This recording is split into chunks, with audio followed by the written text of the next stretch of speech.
Estamos começando mais um Pod Contas, o podcast da EPCP. Para mais conteúdo sobre gestão pública, finanças públicas, prestação de contas e outros temas relevantes, nos acompanhe pelas redes sociais, no Instagram em @epcp.tcesp e no YouTube, no canal da Escola Paulista de Contas Públicas. Até lá!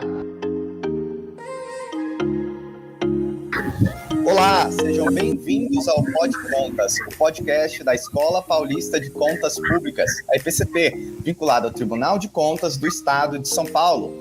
Hoje nós recebemos Fábio Nascibem. Ele é doutorando em ensino de ciências e matemática, com ênfase na área de educação ambiental pela Unicamp e é secretário de Agricultura e Meio Ambiente de Monte Alto. Além do Fábio, nós também estamos recebendo aqui o Florindo Fonseca, que é um dos públicos-alvo aí da política pública que nós vamos discutir hoje. Mas, dando já dizendo o nosso tema de hoje, o nosso tema é o artigo que o Fábio escreveu em coautoria com a Alessandra Aparecida Viveiro e Oswaldo Gonçalves Júnior para a nossa última edição da revista Cadernos. O artigo chama Gestão Pública Municipal na Elaboração de Políticas Públicas Ambientais, o caso de Monte Alto, São Paulo. Então é isso, Fábio, muito obrigado por topar conversar conosco, Florindo também, obrigado pela presença. Muito obrigado, boa tarde a todos que possam extrair algum conhecimento, também enriquecer nessa discussão a partir desse nosso podcast, e nós estamos aí às ordens para contribuir com essa rica discussão. E queria, de antemão, deixar registrado meu agradecimento ao Egrégio Tribunal de Contas e à Escola Paulista de Contas Públicas. Obrigado pelo convite. Prazer poder falar um pouquinho aqui sobre o nosso trabalho.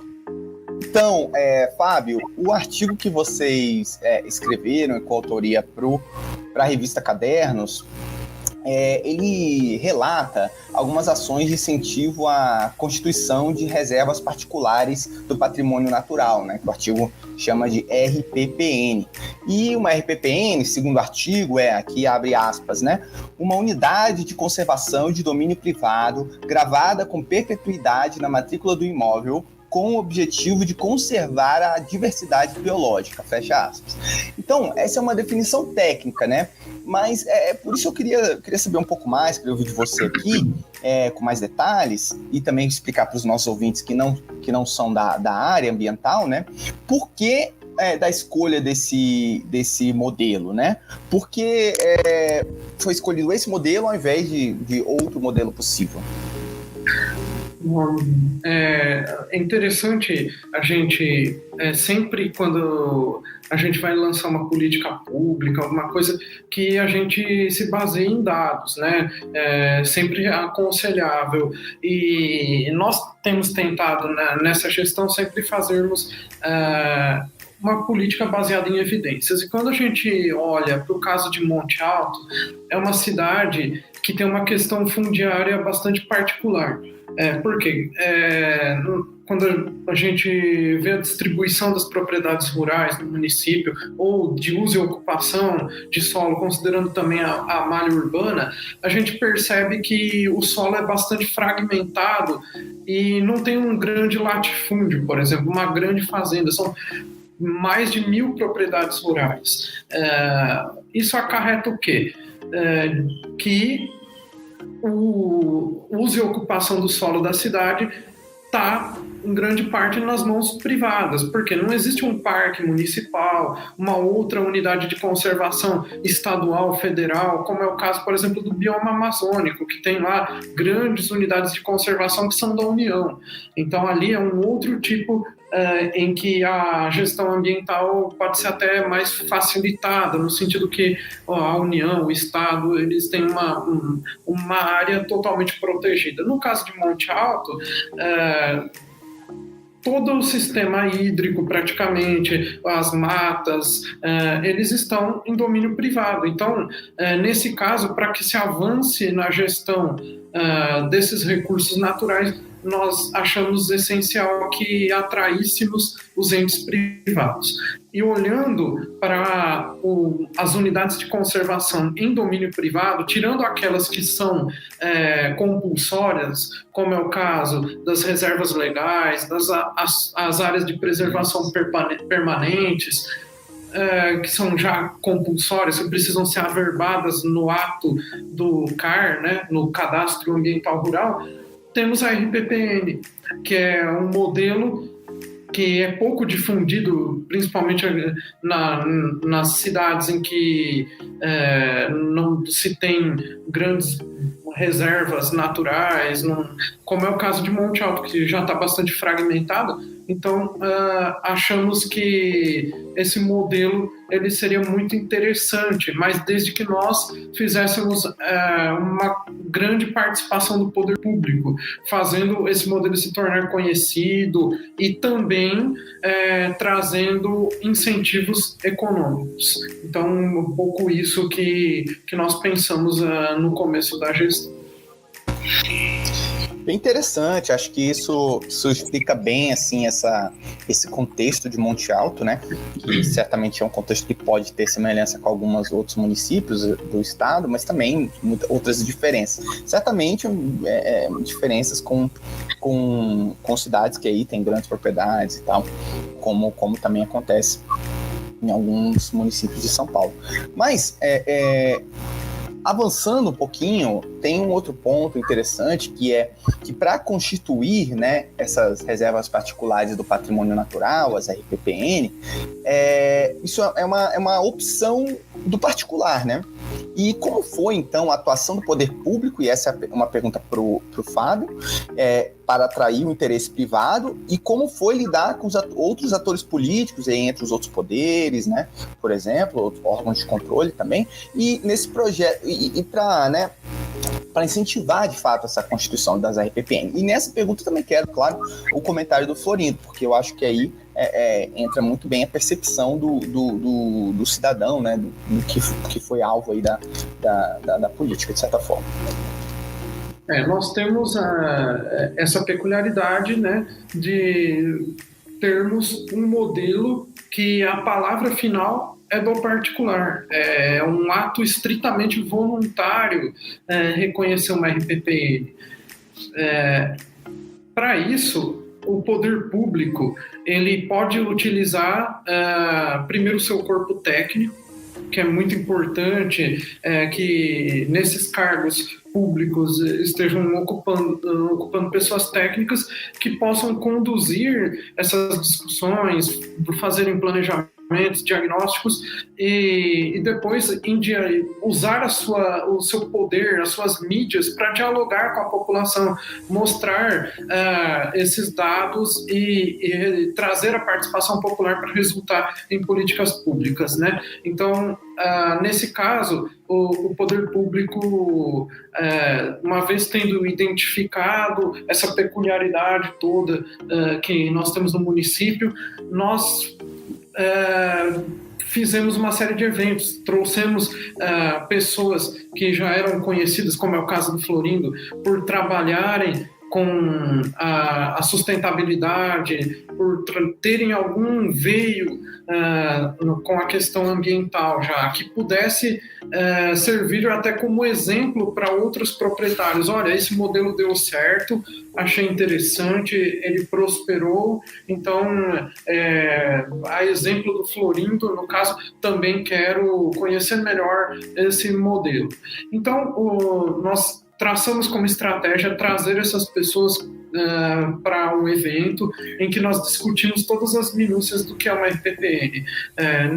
Nessa oportunidade, nós tivemos a participação da Fundação Florestal, da Unicamp, da FREPESP, que é a Fundação das Reservas Privadas do Estado de São Paulo, e fizemos uma grande discussão mostrando os benefícios e as dificuldades também. Nós não podemos fazer uma gestão ingênua, as dificuldades de que o proprietário possa enfrentar.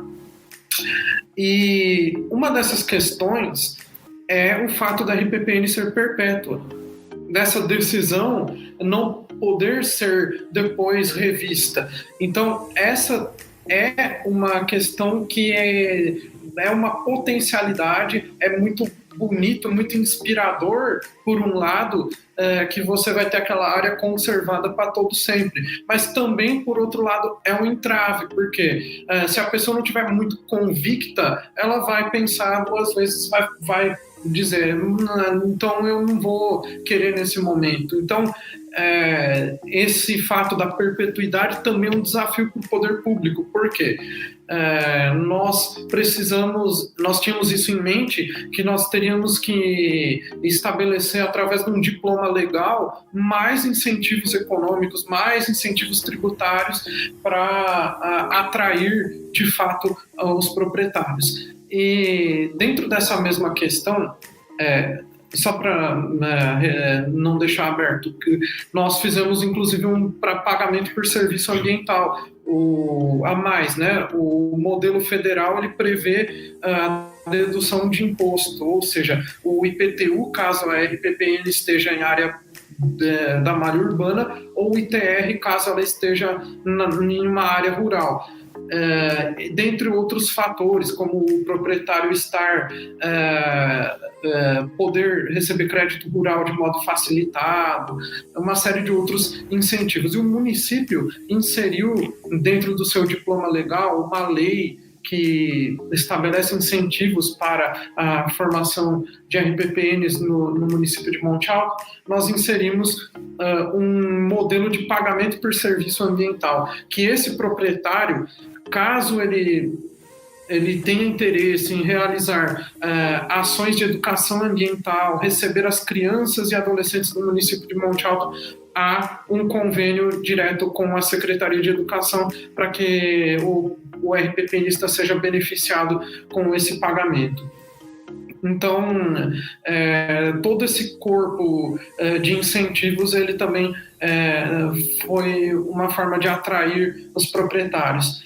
Em relação à própria atividade política, do relacionamento com outros atores políticos, nós tivemos uma ótima interlocução com a Câmara Municipal, de prontidão. Eles entenderam a necessidade desse projeto,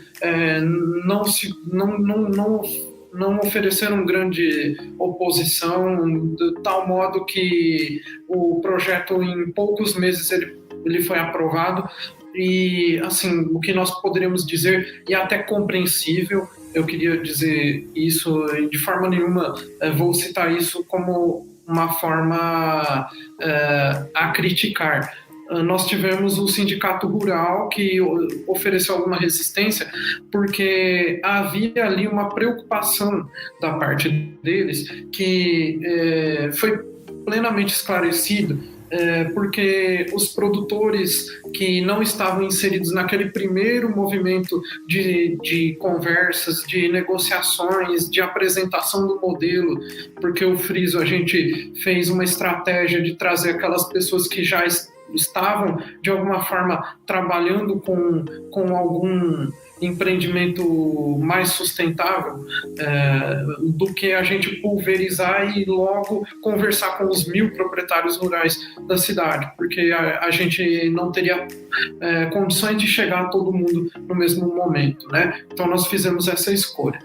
E aí, o que aconteceu? O Sindicato Rural começou a questionar se eles perderiam, por exemplo, o caráter privado da propriedade, que de alguma forma, ao reconhecer a RPPN, que essa propriedade pudesse ser passada para o poder público, pudesse ser ele perdesse o poder sobre a sua terra. Então foi mais uma questão de não entendimento pleno do que é o modelo, do que um próprio entrave, mas foi necessário que a gente voltasse para a mesa, conversasse, explicasse e sanasse essas dúvidas. Uma vez feito isso, o projeto andou sem maiores problemas. Eu entendo que foi mais um mal entendido do que propriamente uma oposição ao projeto ou algo que pudesse prejudicar o seu bom andamento. Florindo, se você puder, então, acrescentar agora e colocar um pouco a sua perspectiva, né, do outro, da outra ponta, né? O Fábio colocou aí um pouco da perspectiva dele, da secretaria, né? Mas tem a outra ponta, né, que você aí é um ótimo exemplo aí dessa outra ponta do cidadão que recebe essa incumbência aí, de certa forma. E como você vê essa questão, né? Por que você decidiu, né, aderir, e etc. Passar sua visão sobre a questão. Ok. Não, realmente, a RPPN é uma curiosidade, né? Muita gente tem muita dúvida sobre o que é uma RPPN. Então, aí surgem as resistências, né? Porque as pessoas não conhecem direito o que é. Mas, para nós, na verdade, era um antigo sonho, né? Lá no sítio. Porque a gente conheceu uma RPPN em 2003. Então, a gente ficou muito encantado com o que a gente viu. É uma RPPN lá em Pirinópolis, né? Muito, muito bonita, chama Vaga Fogo.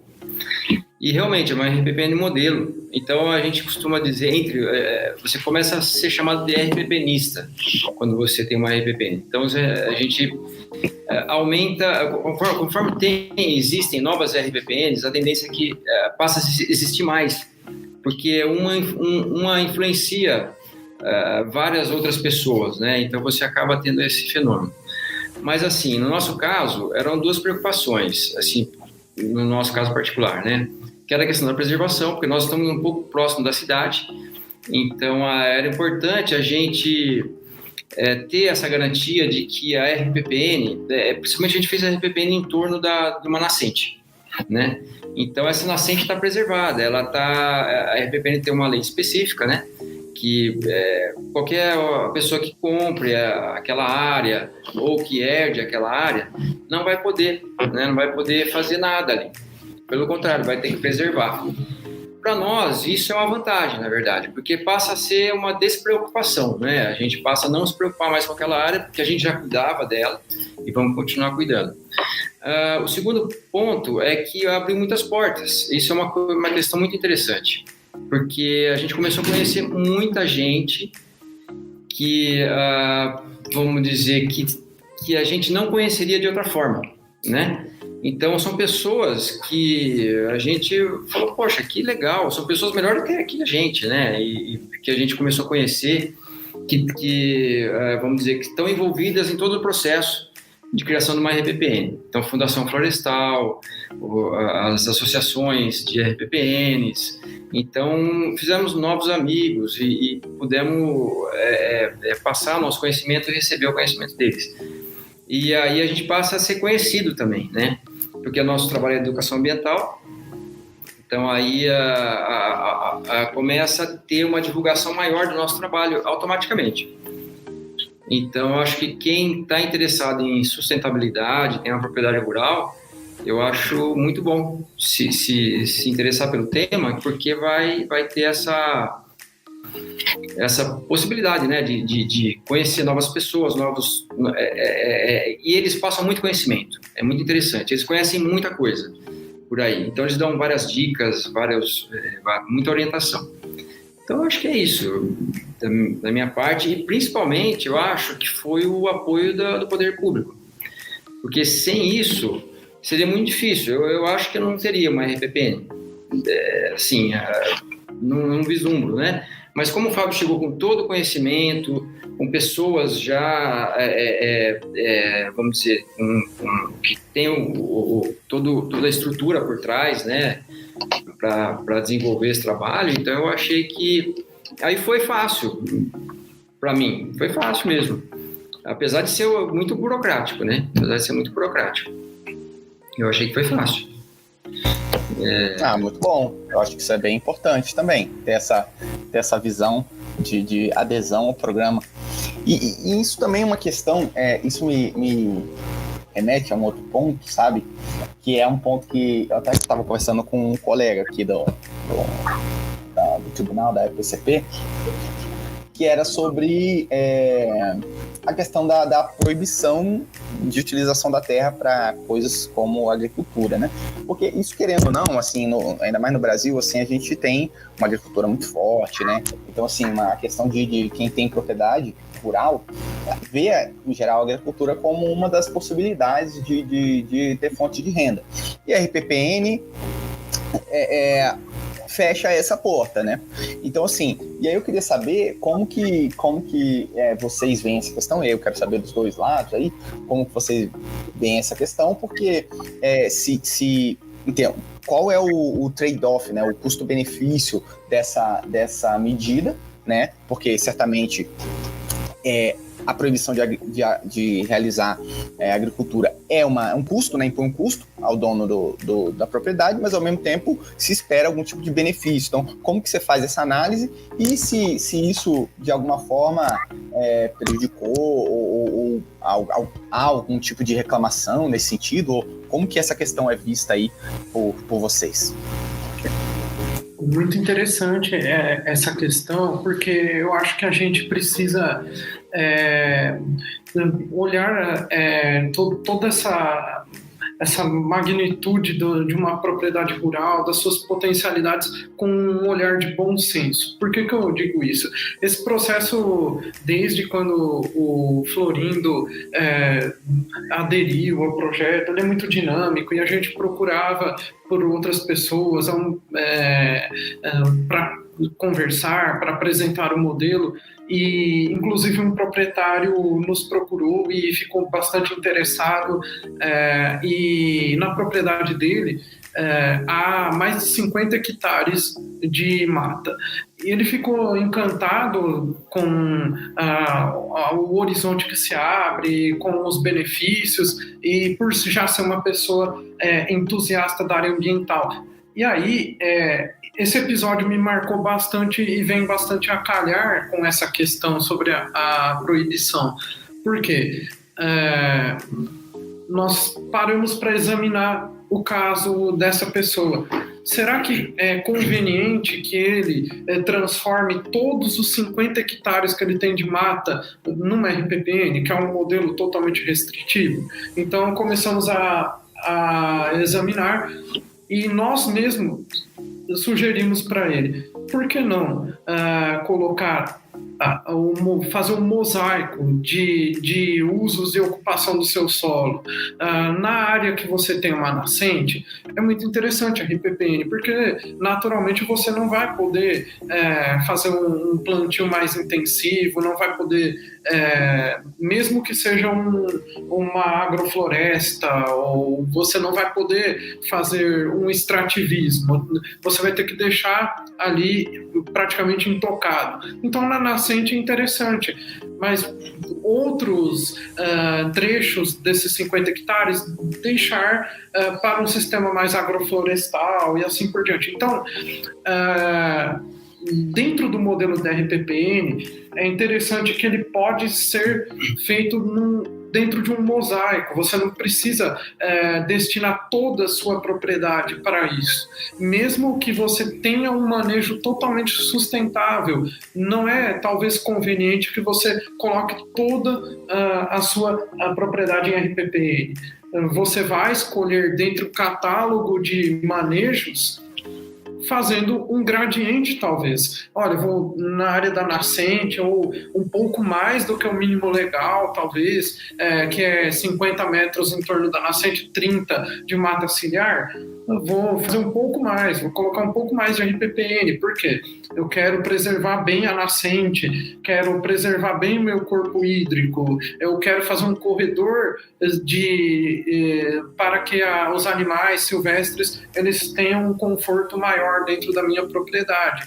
Mas um gradiente, por isso que é interessante também o poder público participar, porque também vai poder fazer essas consultorias e juntos, né, o interesse privado e o interesse público, e chegarem ali numa linha de bom senso, com uma parte mais restritiva, outras voltadas para a extração, outras a agricultura tradicional. Vai ter ali o gado que é importante, inclusive, para a nossa economia, pode ter ali um plantio conforme a agricultura tradicional. Então, é esse olhar crítico que, de uma forma de um catálogo de modelos que eu acho interessante. Então, esse episódio foi bem interessante, né, para mostrar como que a gente deve atuar, sempre com ponderação, com bom senso. E uma questão também dentro dessa que precisa ser vista é que a presença da RPPN numa propriedade ela não deve ser vista só como um modelo extremamente restritivo, mas que ele pode aumentar, inclusive, a produtividade dentro de uma propriedade. Por quê? Se a gente tem uma RPPN que está protegendo ali um corpo hídrico, um córrego que passa dentro da propriedade, ou você fez ali na sua área de mata, você criou abelhas, fez um meliponário, alguma coisa dessa natureza, uma que você vai ter disponibilidade hídrica maior, que naturalmente você vai poder utilizar dentro da sua propriedade na agricultura, porque, como é sabido, se a gente tem uma nascente protegida, um cinturão de mata em torno desses corpos hídricos, há um processo natural de plantio de água, né? Um processo que você vai manter os recursos hídricos preservados. Aí citei o caso das abelhas, que são insetos polinizadores. Então imagina o potencial para a sua lavoura, no caso de ter desses insetos polinizadores, o quanto ele poderia incrementar em produtividade. Então, esse é o olhar crítico que nós temos atuado, né? De analisar caso a caso e propor sempre essa atuação em mosaico. E o Florindo, por exemplo, pode até falar como que é o mosaico dentro do sítio dele, né? Que ele tem ali um centro de eventos dentro, ele tem a plantio de eucalipto, né? E tem a RPPN, é um bom exemplo dessa atuação, né? No nosso caso ali, já era uma área que a gente preservava, então não mudou muita coisa para a gente, né? Então é uma área que a gente nunca ia mexer mesmo. E tem três atividades que podem ser feitas, né, por lei na RPPN, que é educação ambiental, ecoturismo e pesquisa científica. Então já era o que a gente fazia, né? A gente já eram as atividades que a gente sempre usou para isso. Então, para nós, não é interessante para mais nada além disso, né? Então, é uma questão que deve ser bem estudada, né, pelo proprietário rural, para ele, não se arrepender, né? Mas eu acredito que dá para fazer uma RPPN em praticamente todas as propriedades, se assim quiserem os proprietários, né? Porque você tem ali sempre alguma área para preservar, né? Então, aí eu acredito também que não prejudica, desde que seja feito um estudo, né? Então, para nós foi tranquilo. A decisão de definir a área, tudo, foi bem tranquilo. Interessante, eu acho que isso responde bem, né, essa questão, porque, querendo ou não, essa pergunta é mais porque realmente quando a gente pensa em propriedade rural, a gente é muito naturalmente levado para a agricultura como uma das principais fontes de renda, né, do proprietário. Mas, de fato, você mencionou bem, Florindo, né, tem outras possibilidades e você já estava, né, indo por esse caminho, né, por essas outras possibilidades. Então, a RPPN, de certa forma, ela dá também um certo selo de que Verdade. Não é só por agora, não é só temporário, mas essa é realmente a sua meta ali com essa propriedade, de gerar, né, o ecoturismo, também educação ambiental, pesquisa científica. Então são essas três outras áreas também muito importantes que também devem ter um bom crescimento aí nos próximos anos. Eu acho que o Brasil, talvez na pandemia, essa foi até uma percepção, assim, eu vi muita gente que nas férias, assim, como estava em restrição, a pessoa não foi para uma cidade grande, não foi para uma cidade, né, que tem muita aglomeração, às vezes não foi para o Rio de Janeiro, para a capital, né, que é uma cidade com muito turismo no Brasil, ou para uma grande cidade no Nordeste, foi mais para as menores cidades, né? E cidades menores têm mais essa questão ambiental. Eu mesmo morei em Brasília há um tempo, e uma área que eu vi que assim virou uma febre assim, entre muita gente no Brasil, foi Chapada dos Veadeiros, né? Que é uma região que também tem essa coisa do ecoturismo muito forte, da preservação ambiental muito forte, e eu acho que o Brasil inteiro tem esse potencial, e o estado de São Paulo certamente tem muito desse potencial, que eu acho que é até subexplorado pelo paulista, né? Eu acho que muitos paulistas vão para Chapada dos Veadeiros, mas ainda não conhecem tão bem o interior, né? Então acho que tá aí uma dica pro pessoal, né? E um pequeno comentário meu, eu não sou nascido em São Paulo, mas eu moro aqui há um tempo, e eu mesmo tenho que conhecer mais esse interior de São Paulo também, que eu conheço pouco também. Me coloco dentro aí da minha crítica. Mas agora tem mais um ponto que eu acho também, um último ponto na realidade, que dentre justamente esses atrativos da RPPN, como vocês já bem mencionaram, tem essa questão da exploração turística, né? Atrair mais turistas, e para essa questão da educação ambiental, para você entender a natureza, entender aquele bioma, né? As espécies, tanto aí de flora e de fauna. E como que o poder público ele pode ajudar, ou já até está ajudando aí, com essa transformação em RPPN, né? Aí eu queria o Fábio, né? Quais são as atividades que já estão sendo desenvolvidas, ou quais planos, né, tem de atividades a serem desenvolvidas, e também do Florindo, quais são as parcerias que ele já está tendo com o governo local, e também o que ele espera aí do futuro.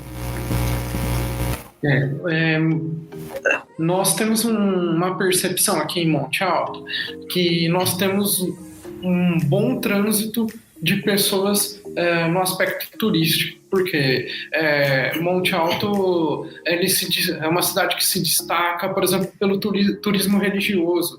As pessoas vêm por conta da Menina Isildinha visitar o mausoléu, as capelas. Por exemplo, há uma peregrinação muito forte para o distrito de Aparecida de Monte Alto, por conta da fé, e também por causa da arquitetura da igreja, que é muito bela, inclusive, né?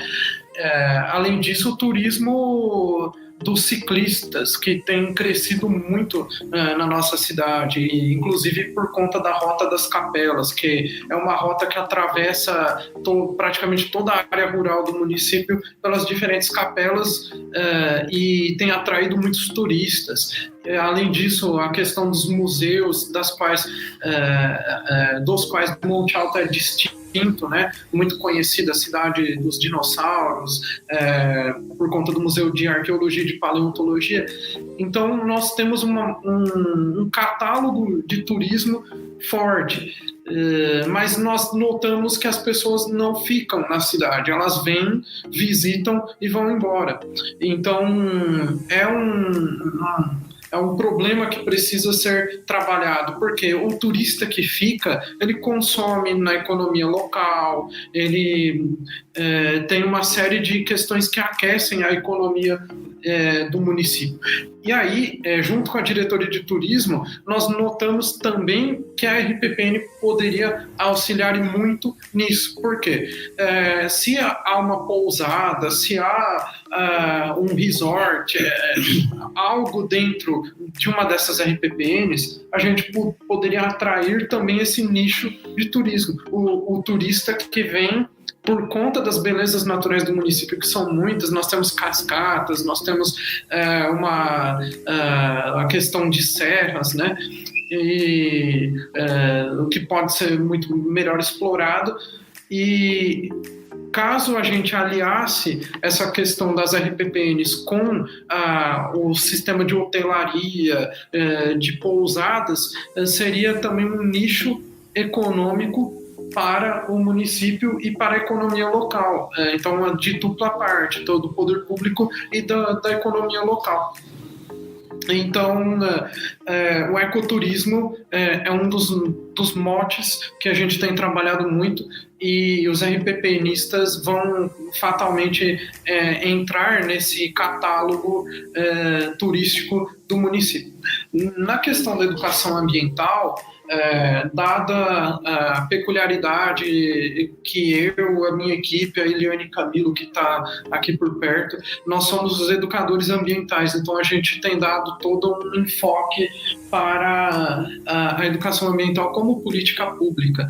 E por isso que no diploma legal das RPPNs, na lei municipal que rege essa matéria, há o pagamento por serviço ambiental para as crianças terem esse acesso às RPPNs, fazer as trilhas, ter esse contato proximal com a cultura local, com a riqueza que as RPPNs trazem, as nascentes. Então, dentre os espaços educadores que nós estamos trabalhando no nosso plano, as RPPNs têm um destaque especial. Bom, no caso do nosso caso aí no sítio, né? Quando você tem eu não tenho ela ainda formalizada, está prestes a ser formalizada, né? Mas eu já percebi que isso gera negócio, né? A RPPN realmente gera negócio. A questão da educação ambiental, por exemplo, né? A gente recebe escolas, a gente oferece lá café da manhã, almoço, faz oficina de tijolo ecológico, as trilhas, etc. Vai no rio e tal. E aí, quando você tem esse título, né, é um título muito importante, porque isso chama atenção, isso é uma garantia de que aquela propriedade preserva a natureza. Então, a partir desse momento, você é visto com outros olhos, né? Então, aí começa realmente já negócio. E em relação ao ecoturismo, é a mesma coisa. Quando você tem uma RPPN, as pessoas olham de outra maneira.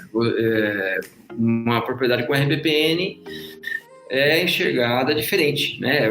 Vamos dizer, tem uma característica diferente, né, de preservação.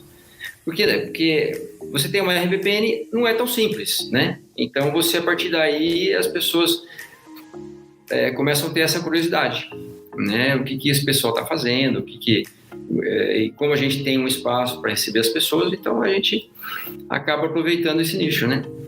Então, uma coisa puxa a outra. Eu acho que ganha dos dois lados, né? Muito bom, muito interessante esse debate. Eu gostei muito também, Fábio, que você chamou o Florindo. Achei uma abordagem original aqui do nosso podcast. Acho que foi a primeira vez que a gente teve o gestor e um cidadão assim debatendo uma política pública aqui. Então, gostei bastante. Acho que vai agregar muito aos nossos ouvintes também. Queria abrir agora para vocês fazerem considerações finais, falarem alguma coisa que não tenham falado, mas já adiantadamente queria agradecer vocês pela participação. Eu queria dizer, né, que essa abordagem, né, ela é um tanto quanto inovadora. Não são muitas cidades, não são muitos municípios que eles têm uma lei própria ou uma atuação do poder público para atração de RPPNs. Não chega a 20 cidades, isso chutando alto, né? Então, essas experiências e principalmente a possibilidade da divulgação desses cases, né, que está sendo aberto pelo Tribunal de Contas através da sua revista, é muito importante isso para que a gente possa inspirar e ser inspirado também, né? Quando a gente vê exemplos de outros municípios, outras experiências que são ricas, a gente bebe da fonte, replica e hoje estamos podendo compartilhar um pouco de uma experiência que foi bem sucedida aqui. Então, que a gente tem unicamente o interesse que a gestão ambiental possa acarretar políticas estruturantes e possam prestar aquele dever constitucional que é do meio ambiente equilibrado para todo mundo ter o acesso aos seus benefícios benefícios, né? É isso, então unicamente isso que a gente quer. E hoje Monte Alto teve esse case de sucesso, né? Podemos, através dessa abordagem, concretizar essa política pública no município. E o Florindo é o primeiro deles. Nós ficamos, enquanto cidadãos agora, falando de uma pessoa que nasceu na cidade, que sou eu fico muito feliz de para a posteridade poder, porque o cargo é transitório, né? E assim que passar, o poder lá visitar a RPPN e isso estar em caráter perpétuo, então as futuras gerações vão poder usufruir disso. Então isso que é o mais gratificante. Bom, eu queria agradecer a oportunidade, né? Muito importante falar sobre esse tema, né? E eu queria agradecer essa questão do poder público estar unido com a iniciativa privada. E eu conversei uma vez com a presidente da Associação dos empresários do setor turístico de Brotas. Então ela falou isso para nós, né, que quando o poder público e a iniciativa privada se juntam, acontece muita coisa boa. Então não foi aconteceu nesse caso, né? A gente tinha vontade de fazer e o poder público facilitou isso para a gente, né? Veio com todas as ferramentas que a gente precisava. Então eu acho muito importante isso, né? Eu acho que o Monte Alto passa a ser um caso para servir assim de estudo mesmo, né? Porque na região não tem nada parecido. Então a gente agradece demais todos que nos ajudaram, né, a realizar esse projeto. Agradeço também a atenção. Obrigado. Perfeito, Fábio, Florindo. Obrigadíssimo pela conversa. E é isso aí. Parabéns pelo artigo, Fábio. Parabéns também aos mais autores que não puderam comparecer hoje, mas foi muito bem suprido aí também por você e, claro, pelo Florindo. Obrigadíssimo.